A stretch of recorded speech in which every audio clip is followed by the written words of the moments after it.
evening, and welcome to the theater. You have come tonight to see The Taming of the Shrew, a heroic tale of a brave young man named Petruchio who, through feats of cleverness and sheer dint of will, defies the odds and tames the ill-tempered beast known as Kate the... Boo! who defies the odds and tames the ill-tempered beast known as Kate the... Boo! Excuse me, I'm trying to introduce the play here. Well, you're doing it wrong. I most certainly am not. You most certainly are. Am not. R2. Am not. R2. I'd like to see you do a better job. Very well. Good evening and welcome to the theater. You have come tonight to see The Taming of the Shrew, a tale of a beautiful young woman named Catherine, who was deeply sensitive on the inside. But nobody could see it because she didn't want them to. Her patience was sorely tried by a fool who came to town and made a ridiculous bet to make her the most sensitive wife ever. Clearly, he had issues, as did her father, who meant that well, but was clueless, and married her off to Neanderthal. But the clever woman humored her dim-witted husband, knowing she'd always fall victim. Excuse me, this play is not called The Shrew Who Politely Agreed to Be Tamed. Well, it isn't called a guy who talked too much either. Hey, come on. Hey, come on, you two. Let's start it off from the beginning, all right? Good evening, and welcome to the theater. You have come tonight to see The Taming of the Shrew, a tale of a brave young man named Lucentio, who defies the odds and marries his true love, Bianca, overcoming all obstacles in his path. And they kiss a lot. You do like stories with a lot of kissing, right? Yes. Oh, please. Once in Purdue, there lived a lively, bold young maiden named Catherine. Her younger sister, Bianca, was very pretty and everyone wanted to marry her, but no one wanted to marry Catherine. That's because she was mean. What did you just say? I was just pointing out that, sometimes you can be, perhaps, a tiny bit grumpy. What? Nothing at all. That's what I thought. Catherine didn't want to marry anyone anyway. This was very upsetting to our father, Baptista. So he declared that no one could marry his youngest daughter until his oldest daughter found herself a husband.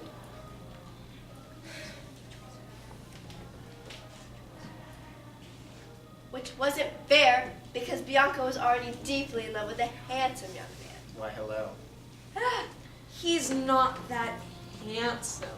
Dad! The men all got together and decided that if any of them was going to have the chance to marry the beautiful Bianca, they would have to find someone who would marry Catherine the Shrew. I'll never get married. It happened, however, that a gentleman named Petruchio came to Padua purposely to look for a wife. Being a very handsome, brave, and patient man, he was not discouraged by these reports of Catherine's temper. Hearing she was rich and beautiful, he resolved to marry this infamous shrew and tame her into a meek and manageable wife. Nuh-uh. Uh-huh. Nuh-uh. Uh-huh. Nuh-uh. Uh-huh.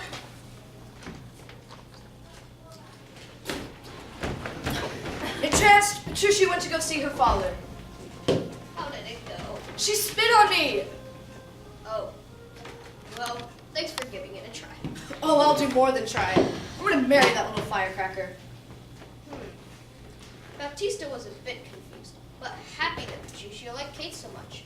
You want her? You can have her. He went to go and fetch his daughter. Hopefully this Petruchio had some sort of plan. If she rails at me, why then I will tell her she sings as sweetly as a nightingale, and if she frowns, I will tell her she looks as clear as roses newly washed with dew. If she bids me leave her, I will thank her as if she bid me stay with her a week. Catherine arrived, confident in her ability to chase away the latest in a long line of suitors. Good morrow, Kate, for that is your name, I hear.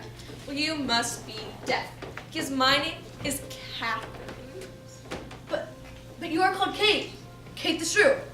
Well, Kate, by hearing your mildness praised in every town, I came here to woo you for my wife. A strange courtship they made of it. Fool. Excellent. Dunce. Nobly spoken. Irksome, brawling, scolding pestilence. Amen. Ugh. Come, you wasp, you're too angry. If I be waspish, best beware my sting. My remedy be then to pluck it out. Oh, really? Really? Oh, really? Really? Oh, really? Really? I think it's going rather well.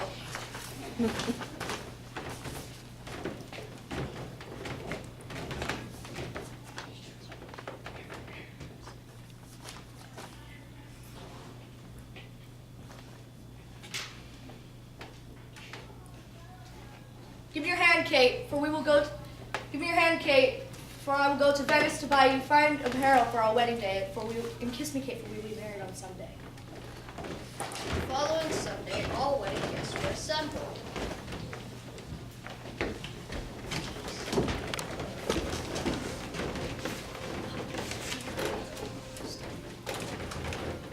I love weddings. I love weddings more. I love you. I love you more. I want to marry you. I want to marry you more. Oh, please. This play isn't called The Marriage of Two Idiots. Now let's get back to the story. On the following Sunday, all wedding guests were assembled. But Petruchio was not there. They waited. And waited. And waited. At last he appeared. A strange sight he was. Indeed. Indeed. He was not at all dressed like the bridegroom. And he hadn't bought any of the wedding finery he had promised. Petruchio could not be persuaded to change his attire. Catherine is to be married to me, not to my clothes. And so the wedding began, Petruchio behaving strangely the entire time. Petruchio, do you take Catherine to be your wife? I'm sorry, I missed what you said. Petruchio, do you take Catherine to be your wife? Nope, still can't hear you. Petruchio, do you take Catherine to be your wife? Yes! Hey-o! Say-o! Catherine found this behavior very strange. I now pronounce you man and wife. I'm so happy. Yay! After the ceremony, Petruchio called for wine. Thanks. Again, Catherine found this behavior very strange. He was only doing it just to test her. Before Catherine and Petruchio had even tasted the sumptuous, and I might add, very expensive feast that Baptista had provided, Petruchio insisted on carrying his new wife home instantly. No amount of arguing can convince him to stay. Instead, he called for a horse for Catherine. He called for a horse for Catherine. I don't want to play the horse. Do it. I don't want to. Ready to dance? Okay, fine. I'm the horse. Here, Miss Pauline and Lame Beast.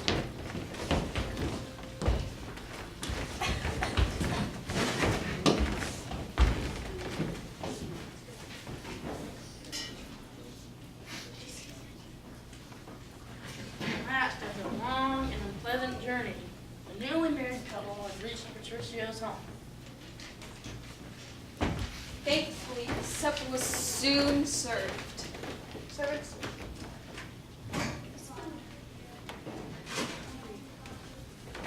But Petruchio pretended to find fault with every dish. What is that?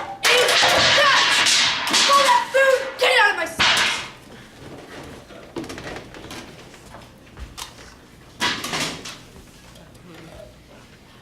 Catherine was much alarmed. But he was only doing this so that his love would not have to eat food that was poorly prepared. Gee, thanks. Later, when a very weary Kate was ready for bed, He found the same fault with the bed. You call that? You call that soft? Get out of my sight!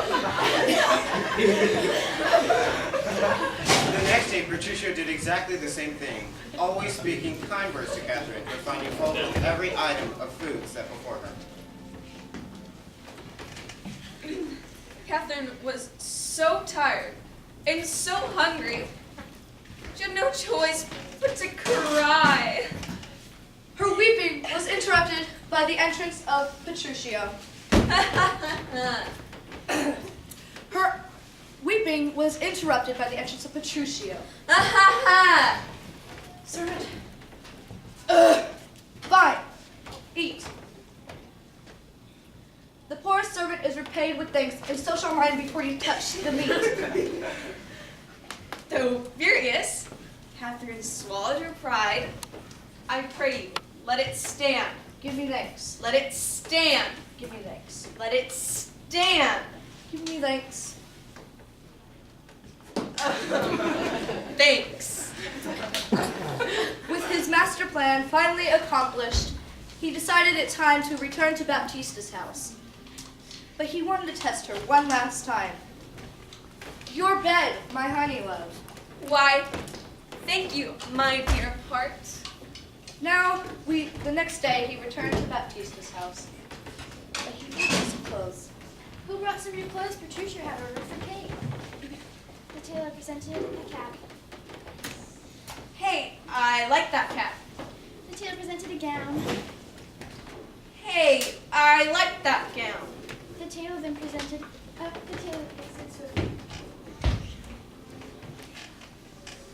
Meanwhile, brave Lucentio was taking matters into his own hands so that he could finally marry the woman of his dreams.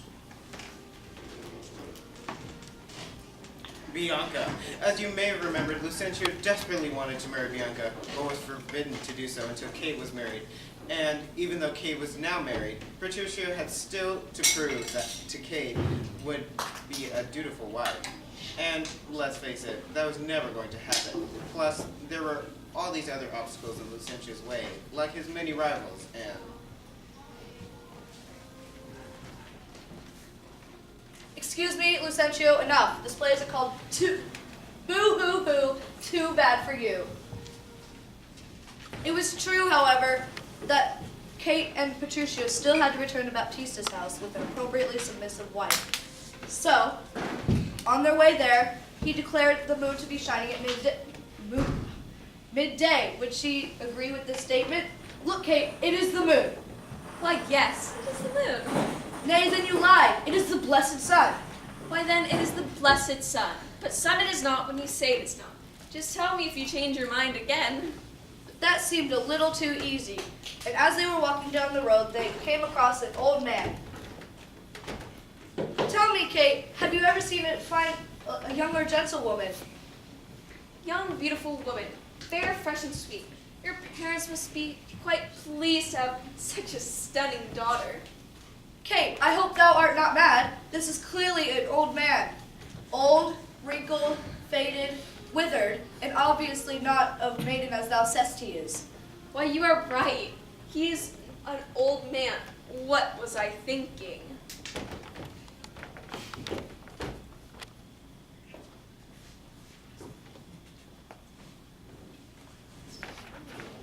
His test finally complete, they finally arrived at Baptista's house, where a large company had gathered for the wedding of Lucentio and Bianca.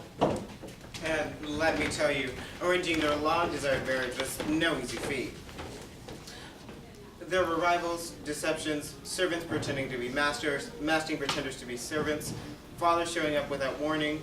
Oh, and remember that one time when you snuck into my room against my father's wishes? Yeah, That was really dangerous. yeah, it was really dangerous.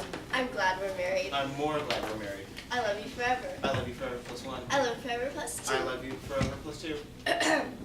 What? What's the title of this play? The Taming of the Shrew. Now let's get back to the story. The couple returned at Baptista's house. But then everyone began teasing Petruchio about his mean, nasty, disagreeable wife, who nobody liked anyway, because she always wrecks their stories.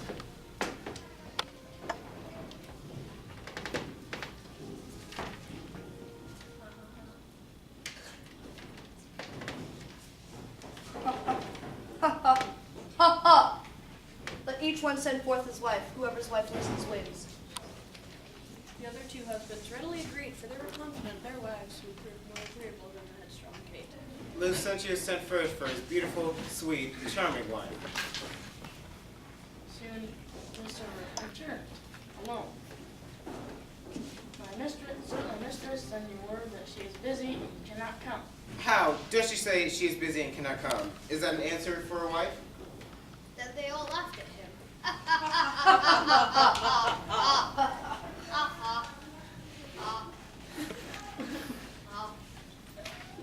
The next wife was called. How do you treat my wife to company?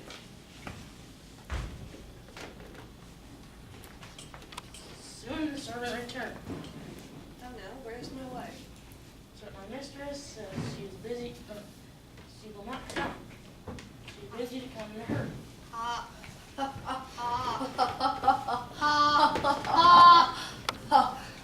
That was the moment they had all been waiting for. The men hardly had time to think she would not obey the summons when Baptista explained. Now why my holiday? Here comes Catherine. They could not believe their eyes. I'm so happy. And that is the story of how Petruchio came to tame Kate the Shrew. And it was also the tale of how Catherine shrewdly agreed to let him believe whatever he wanted. What? I tamed you. Sure you did. I did. Uh-huh. I'm telling you, you were tamed. Right. And it is also the story of how Lucentio came to marry his lady love, Bianca! Bianca. And how they kissed a lot. The end.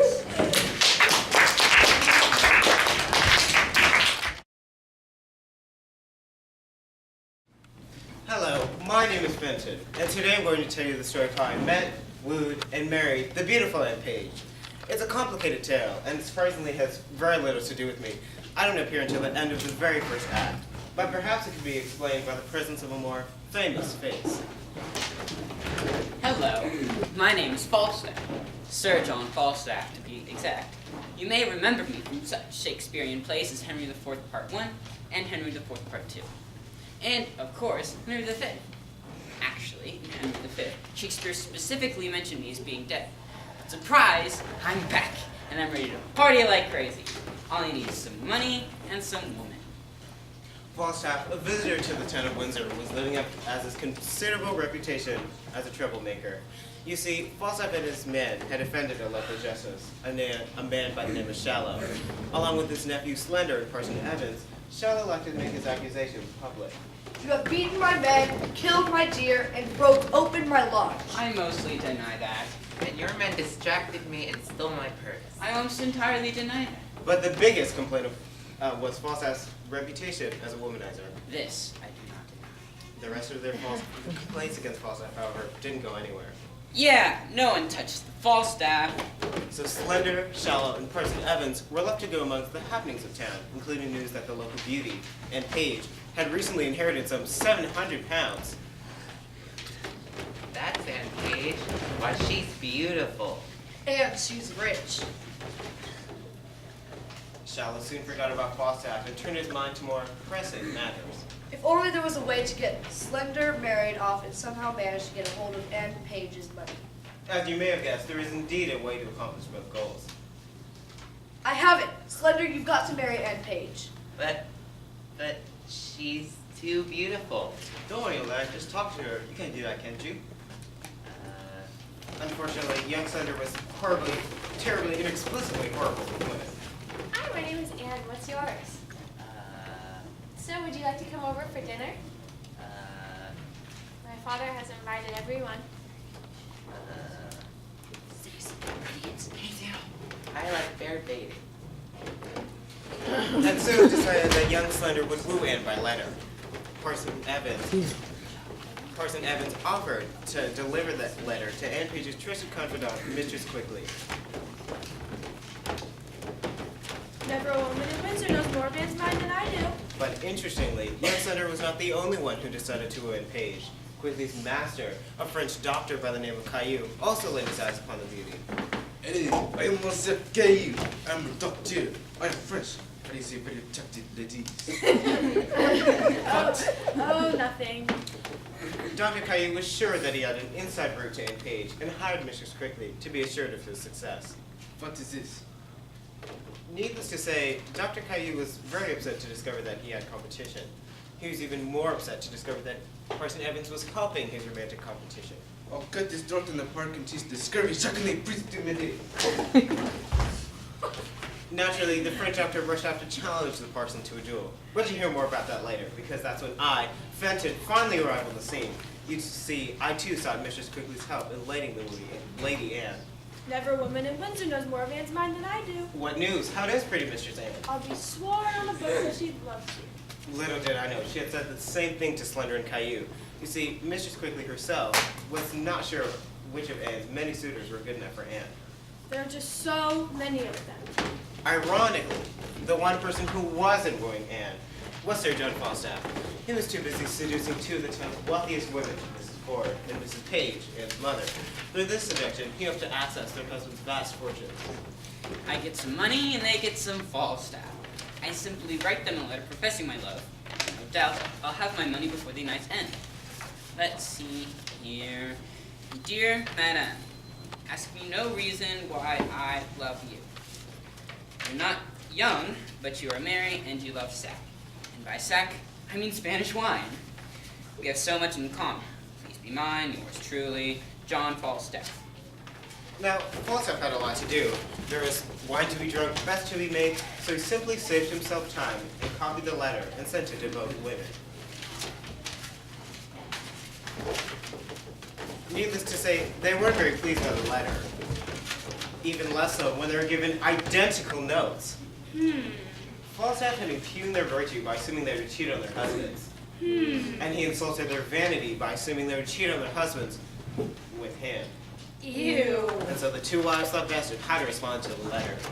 I say, let us be revenged upon him. I will consent to any act of villainy. Wait, I have a plan. First, we respond to his letter with an invitation to your house. But what about my husband? Simple.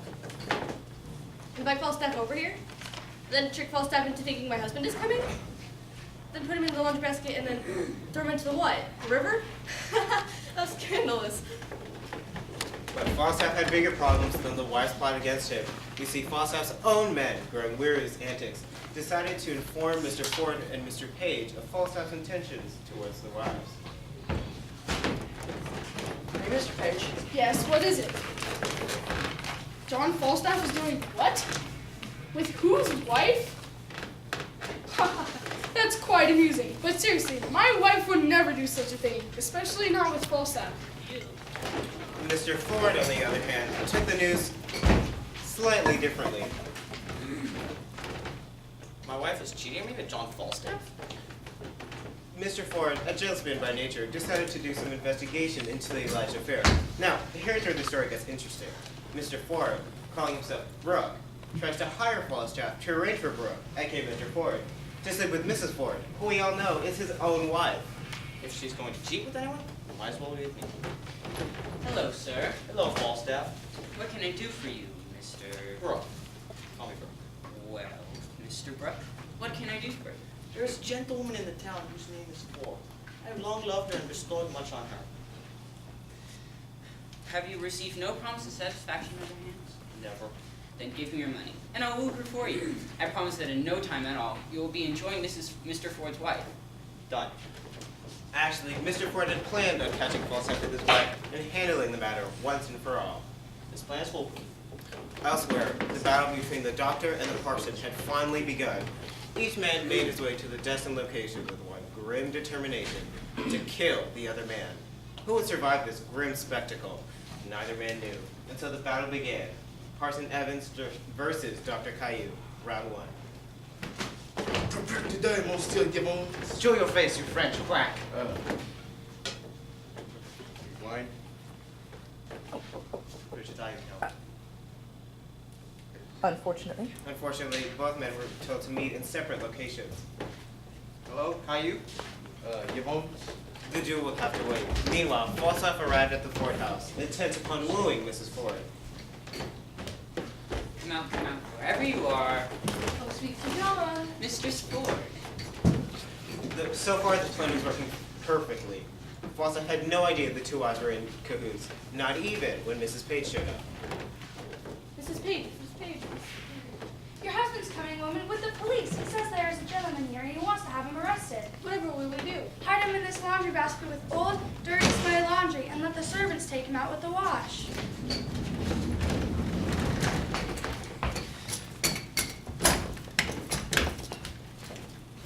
Of course, the two of us had just been pretending that Mr. Ford was on his way. Little did they know he actually was. Where is this scoundrel? But Mr. Ford did not think to look in the laundry basket, as the servants had already taken it away. Last, where could he have gone? Meanwhile, at the Page's house, I finally had a chance to speak to Anne Page in private. Was the master at work?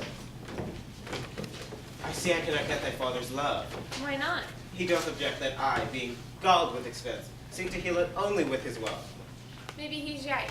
Maybe you're only after my family's money. No, I confess thy father's wealth was thy first motive, but upon wooing thee, I found thee of more value than stamps and gold, and sums of sealed bags, until the very riches in thyself that I now aim at. Oh, gentle Master Fenton. Yes, darling? But nothing is ever that easy. Despite the fact that Anne had already fallen in love with me, her father, Mr. Page, had already found a different suitor for his daughter. And there's someone I'd like you to meet. Slender? Mistress Anne, what young Slender is trying to say is that he loves you. You do? He says he will maintain you like a gentlewoman. Good Master Fowl. Let him move for himself. Slender? Yes? Fortunately, Mrs. Ford did not want her daughter to marry Slender. Oh, thank goodness. She did want her daughter, however, to marry the French doctor Caillou. What? I'd rather be boiled to death with turnips! Kind heart, he had.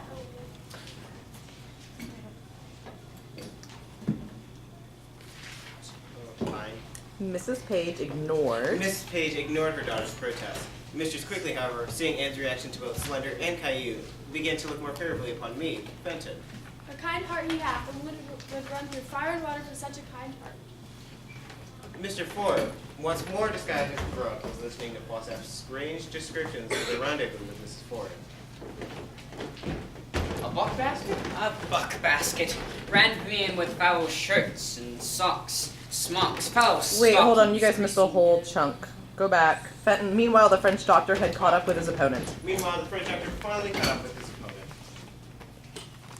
Therefore, will you not meet me? As a Christian soul, this is the place appointed. My God, you're a coward. The trooper. No, the jack dog. Sonny. Despite having second thoughts, Dr. Evans had no choice but to act tough. I desire you friendship, and well, one way or the other make you a man. I said Dr. Evans had no choice but to act tough. I'll knock your nose about your name's coxswain. Much better. The two men made their peace, and the duel was canceled. Hooray. You see, the two men had discovered they shared a common enemy. The guy who gave us directions. Meanwhile, Mr. Ford, once more described as Brooke, was listening to Falstaff's strange descriptions of the rendezvous with Mrs. Ford. Buck basket? Buck basket. Brand me in with foul shirts and socks, smocks, foul stockings, greasy napkins. That, Mr. Brooke, there was the rankest compound of villainous small that ever offended nostril. No.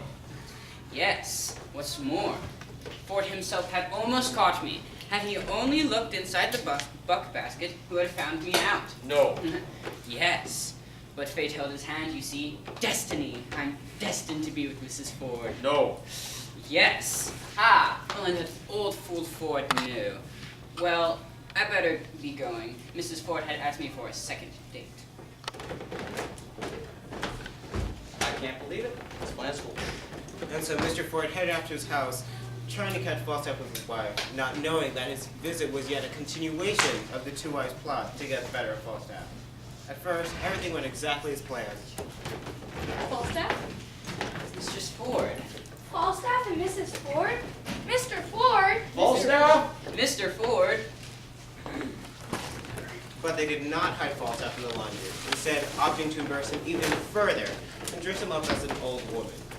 An ugly old woman. A very ugly old woman.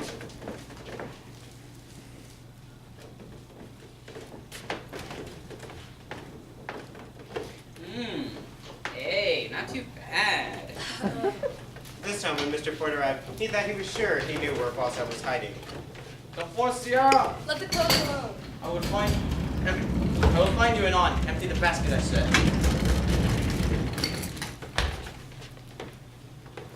But he did not find Falstaff in the laundry basket. He did, however, notice the old and ugly woman. And instead of noticing Falstaff under the disguise, he came to a more colorful assumption. Witch! Where? Witch! And so Mr. Ford took a stick to beat the witch, to drive him, out of the house. Ow! Hey! The two wives took pity on the bewildered husband and confessed everything. Mr. Ford was deeply ashamed of his actions and vowed never to doubt his wife again.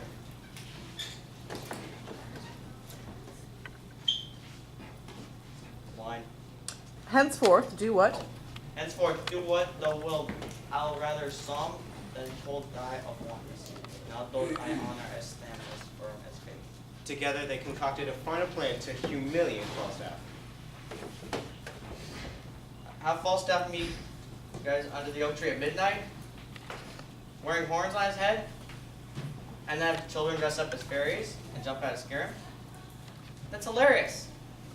Strange, but hilarious. Surely that will be enough to clip a complete confession. And so they went their ways to prepare for the final trip.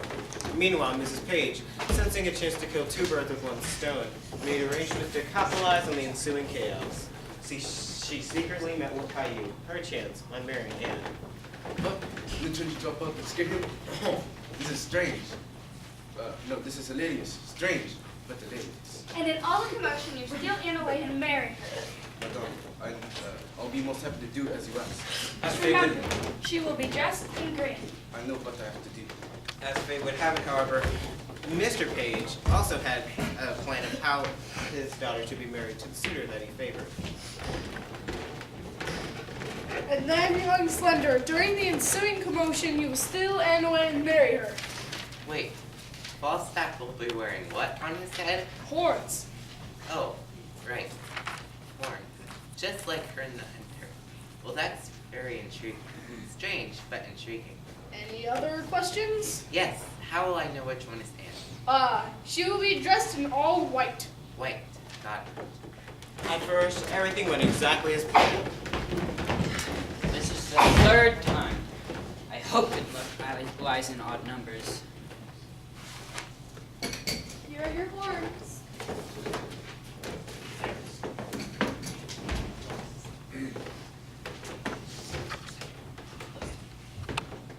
Trip, there is some remember parts. Behold, I pray you.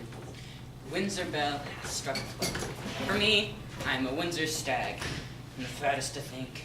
Who comes here, Meadow? Yes, my dear, my male dear. Mr. Page has come with me, sweetheart. You'll just have to share me. Don't worry. There's plenty of the Falstaff to go around. Alas, what noise? Heavens forgive our sins. What should this be? Away, away. Then, the fairies.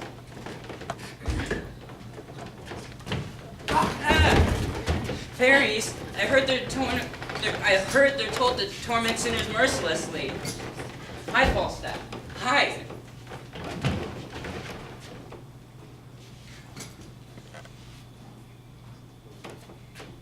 Oh, fairies, find the sinners and pinch him hard as you can. For crying out. Ouch, ouch. Ouch! Ouch! Hey! Now dance, fairies, dance and sing. Oh, thank goodness. And don't forget to keep up the pinching. For crying out loud. Pinch him, fairies, mutually. Pinch him for his villainy. Pinch him, burn him, and turn him about, till candle and starlight and moonshine be out. Pinch, pinch, pinchy, cinchy, pinchy. Sir John Falstaff, serve God and leave your desires, and you will not be pinched. I'll do anything. So far, so good, until the suitors begin arriving. Look, it's young Slender. Hello, Father. Can I call you Father? That depends. Did you wed Anne? Not exactly. Then who is this? Buffoon, you almost married Shallow. Yes, but I'd not have had him. Good husband, be not angry. I knew your plans and I knew your purpose and had Anne dressed in green. And where is she? Married to Dr. Caillou, I assume. Here he is now. Sacre bleu! I married the boy. It's an easy mistake to make. My God, I'm going insane. And then that's when I showed up with the real Aunt Paige. How chance you would not with Master Slender? Because I love Master Finn. What? And we've been secretly married. How? With some help from Mistress Quickly. In the end, everyone would learn a very important lesson. I learned to trust my wife. I learned not to trick my husband. We learned to listen to our daughter. The end. Boss out. Thank you for coming. I hope you enjoyed this evening's performance of The Merry Wives of Windsor, starring... Fine. I learned that you shouldn't woo people just for the money, unless you can do it without getting caught. And They all lived happily ever after. The end.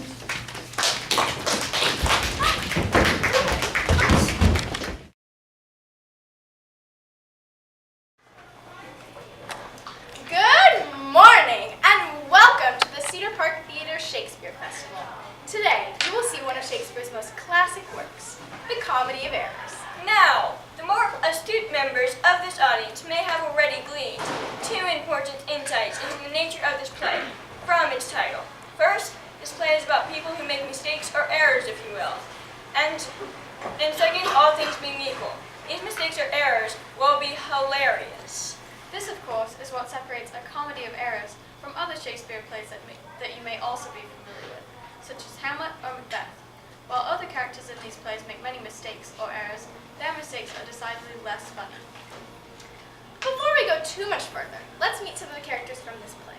Please welcome Antipholus. I'm Antipholus. And I'm Antipholus. Confused? Actually, there's a simple explanation. We're twins, obviously. Twins. Two young lords, identical in appearance, and both named Antipholus. But wait, there's more. You see, their servants are twins as well. Check this out. Dromio. Yes, master? I never get sick of that joke. You see, it's funny because they don't know which of us is which. Right, Dromio? You said it, Master. Thank you, Dromio. Now, wait a second. Dromio? Gotcha. See? Hilarious. Now that you met the two sets of twins, it's time you knew a little about them. Antipholus, would you care to do the honors? Thank you. Our story actually begins long before our story actually begins. When the four of us were very little children. Antipholus and I were on a ship with our mother and father, And the Dromio! who had only recently been purchased from their slave mother. Hilarious! Actually, that wasn't a joke. Right, moving on. As so it happened, at that young age, we were separated by a terrible storm that broke our ship in two. Here to provide a dramatic reenactment are the Dromios. Oh, terror! The cruel wrath of nature! Ow! What did that hurt? Hey, you can't hit me. I'm the storm. I am insubstantial. Good, then you won't care if I do this. Ow! Why, you... That's not what happened. We're sorry! Please don't beat us. Lucky for you, we don't have the time to give you a proper beating. We've got a crowd to entertain. Phew! What actually happened was this. The storm broke the ship in two! Fortunately, the family all survived. Unfortunately, they were separated at sea and rescued by different vessels. Even worse, the sets of twins were both split up.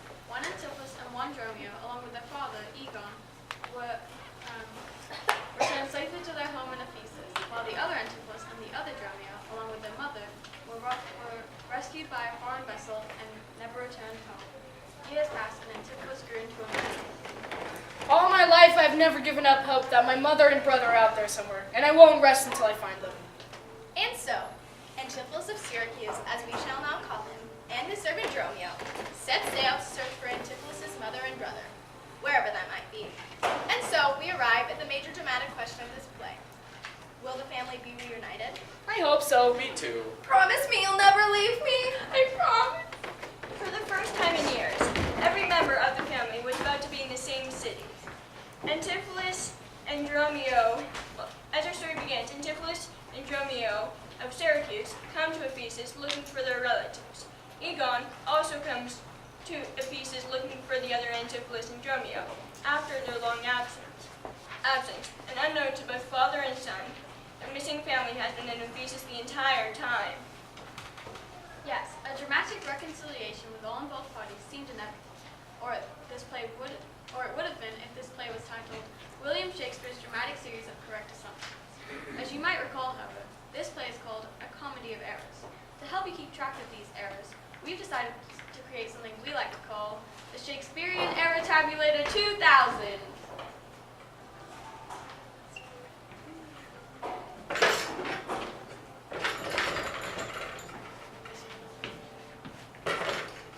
Let's start from the top. Egon, arriving in Ephesus, commits the play's first major misstep. Hey, you there! Yes, officer? Where are you from? Syracuse, why? Error. Arrested. What? This doesn't even make sense. Actually, it did. You see, the city of Ephesus and the city of Syracuse were having a bit of a tip. The citizens of Ephesus were a little upset with the city of Syracuse ever since Ephesian merchants were extorted at the hands of local Syracusean merchants after a recent trip to Ephesus.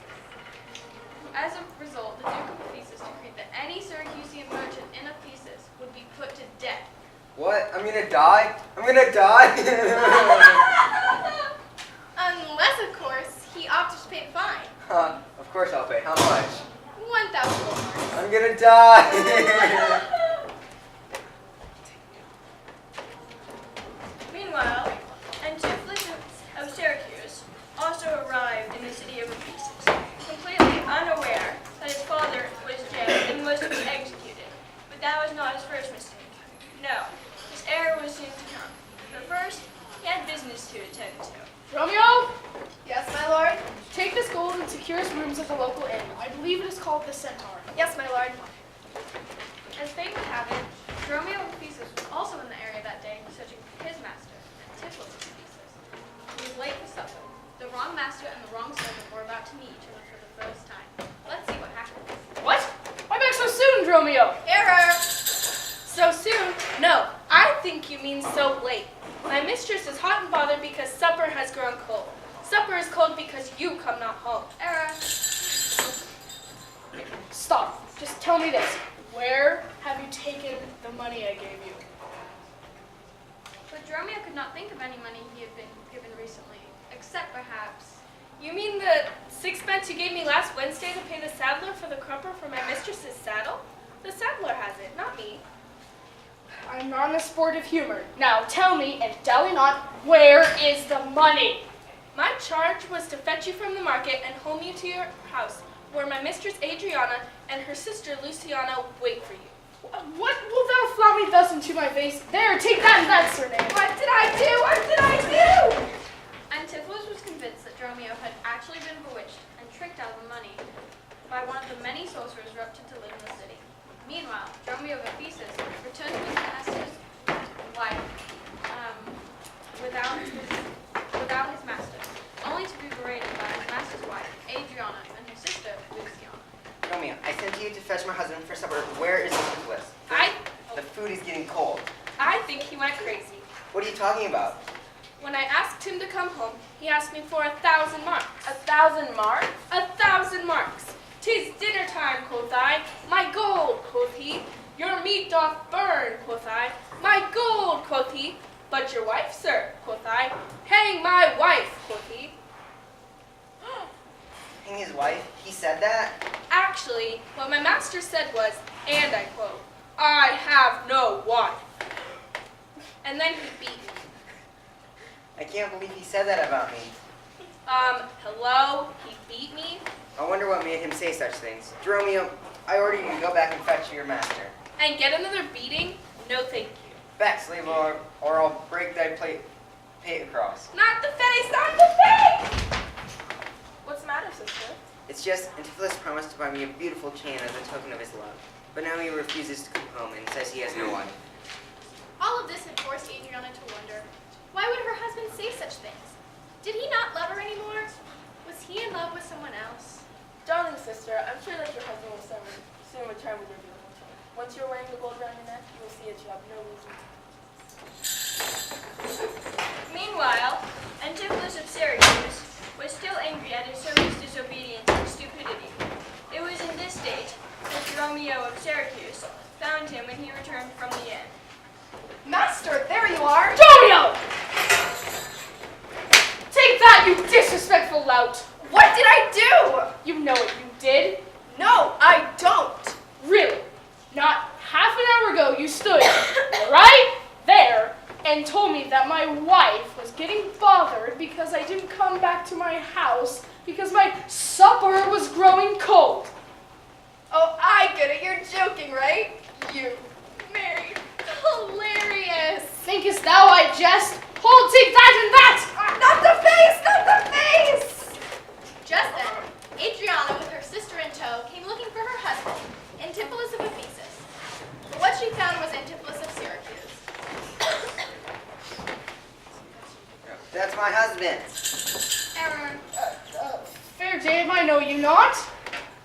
Antipholus, you've changed. How could you speak so coldly to your wife? Dromio, have you spoken with any of these women before? I, sir, I never spake with them in all my life. Well, then how did she know our names? Unless... Unable to make sense of the situation, Antipholus of Syracuse came up with the best explanation available to him. Dromio, I think she may be a witch. Ephesus was, in fact, rumored to be full of all sorts of strange conjurers.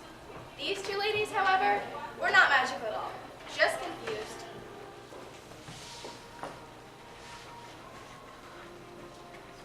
Oh, what do we do? I've heard witches change you into all sorts of strange things.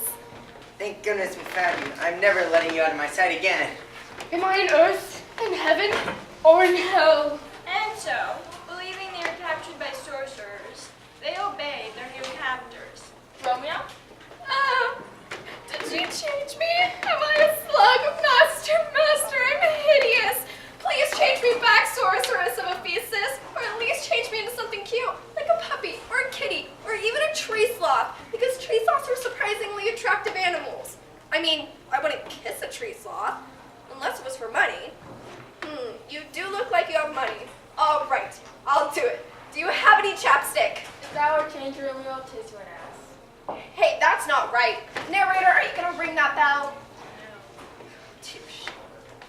Dromio, watch the gate. Don't let anyone in to disturb us while we eat. Come on, my husband, it's supper time. So, a confused Dromio took her place behind the locked gate when, Adriana and Luciana ate their supper, not knowing they were eating with the wrong man. At the very same time, Adriana's real husband, Antipholus of Ephesus, was returning from the goldsmith with his Dromio. They had visited the goldsmith to order a gold chain for Adriana, the very same gold chain that Adriana had spoken to Luciana about earlier.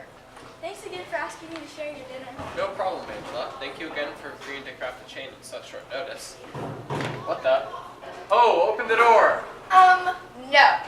Wait, who is back there? Dromio! Dromio? Dromio, go fetch me something. I'm going to break this gate open. Break any breaking here and I'll break your knave's pate. A lady may break a word with you, ma'am. I am breaking in her face. I said fetch me a crowbar. No one keeps me from my own home. Wait, Antipholus, wait. How will let you break into your own house in broad daylight? Perhaps you are right, Angela. I know a wench of excellent discourage, pretty and witty, wild and yet gentle. There we will dine. Come, Dromio. And so, the meal went undisturbed. And what a strange meal it was. Imagine the confusion poor young Antipholus must have felt, falling squarely into another man's life. But things were about to get more complicated for the young man. To his great and unexpected surprise, Antipholus was about to fall in love. Sweet mistress. What, are you mad? You love my sister, don't you? I love thy sister. Wait, my sister doesn't have another sister. You mean me? Meanwhile, Dromio had her own brush for love, in the form of a house servant named Nell. Oh, Dromio! Hey, your hands off the merchandise! Yikes! Hey, what was that for? Nothing in particular. It just sort of seemed wrong. Sorry. And in a way, love or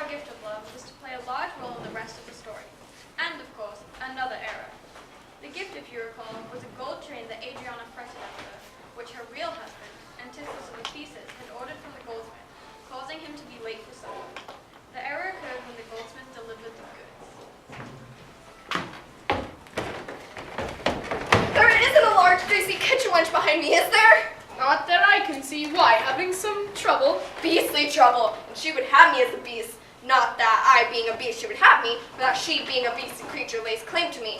How about you? I think I may be in love with my sister-in-law. You and Master Tiflis. Aye, that's my name. And I know well, sir, here's the gold chain order. I didn't order any chains. Master Tiflis, you're such a kidder. Now don't even try to kid. I insist you go straight home and present it to your wife. I'll stop by later and collect the money. But Not another word. I must be going until tonight, Master Tiflis. what just happened? a lady you've never met before insisted you take her gold chain. Are you going to keep it? Well, she did seem to want me to have it. Bewildered by the day's bizarre events, the two made for the docks to board a ship and leave the city. Later that day, Angela came to collect her. Dromio, go get me some rope. Why do you need rope? Why do I need a servant? Yikes, I buy rope. Hey, Tiflis, I've been looking for you all over. Error. Wait, this is the Tiflis that I know, isn't it? Technically, yes, but not the Antiphilus she gave the chain to. Where's my money? What money? Don't play games with me. You're deliberately trying to avoid paying me my due. I have no choice but to report you to the Duke, unless you think me or return the chain. You gave me none. You wrong me much to say so. You wrong me more, sir. In denying it, officers arrest him. What? This is insane. Dromio! Fortunately, Dromio was within earshot and came at once. Unfortunately, Master, you called? Quick, go get money for bail. Get it from Adriana. from Adriana. Just go. Fortunately, Dromio was able to get the money, and he rushed back to his master. Unfortunately, Master! Master, have no fear. Here's the money to free you from prison. What prison? Where'd you get all this gold? From your wife. My wife? Speaking of Adriana, she had agreed to lend the money, but in doing so, it also wanted the gold chain and now sent a courtesan to claim her gift for her husband. Surprisingly, she actually found the Antiphilus she was sent to find. All right, buddy, hand it over. But Antipholus and Dromio had been stretched to their limits. After experiencing many strange events in a city they still believed to be populated by sorcerers, they reacted to this courtesan the only way that made sense to them. Master, is this Satan? It is him! It is the devil! Satan, I charge thee! Tempt me not! confused, the courtesan returned to Adriana empty-handed. Meanwhile, Antipholus of Ephesus was still a prisoner. Ah, here comes my Dromio. I think she brings money for bail. What money? You sent me to get rope. Ah, if I were free, I'd beat you. Well, I'm glad I didn't bring you any money then. Meanwhile, Adriana, hearing of the courtesan about her husband's bizarre behavior, goes to see him in jail.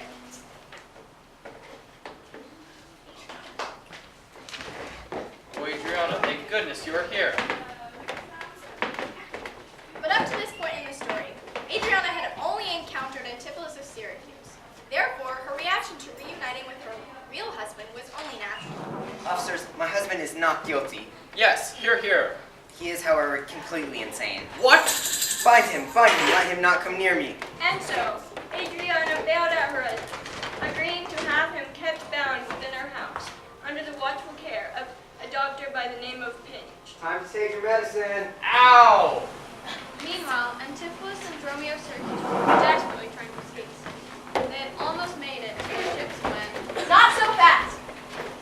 Hey, it's that lady with chain. How's it going, chain lady? Thief! You gave it to me! And you never paid! You never asked! Swords were drawn! Swords were drawn! Hold on.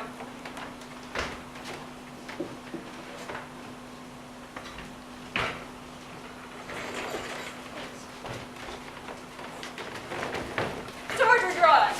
Just then Adriana arrived with Luciana.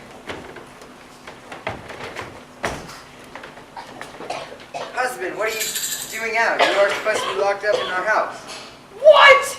It's for your own good. Well, you can't argue with that. You're Dromio too. Master, let's run! And so, Antipholus and Dromio of Syracuse escaped, but were unable to take their ship. They did, however, gain the protection of a mysterious abbess, played by me. Hey, give me back my husband, you abyss. You are the best. You said it yourself. What's incorrect about that? All in good time. Meanwhile, the Duke was passing by and... The Duke? Yes, you see, she was on her way to execute Egon, who... Duke! Yes? I asked for justice against the Abyss. But why? She has my sick husband and refuses to release him to my custody. But before the Duke can process this accusation... Duke! Yes? I asked for justice against my wife. But why? She's telling everyone I'm insane so she can keep me locked up in the basement. So you're not crazy? No! So before the Duke can process this accusation... Duke! Yes? I asked for justice against Antipholus. But why? The madman refuses to pay me for my golden chain. But before the Duke can process this accusation, the Abbess produced Antipholus and Dromio of Syracuse. What? Everyone here has been in error. What do you mean? There are 2 Antipholus and 2 Dromio. We still don't get it. They're twins. Oh. I suppose we should have remembered we had identical twins. I suppose we should have, but that wouldn't have been very funny. Say, whatever happened to our father? Sons! Father! This reconciliation moves me very deeply. I will pardon Egon for his crimes. Yay! But whatever happened to our mother? The abbess then revealed her secret. Son! Mother?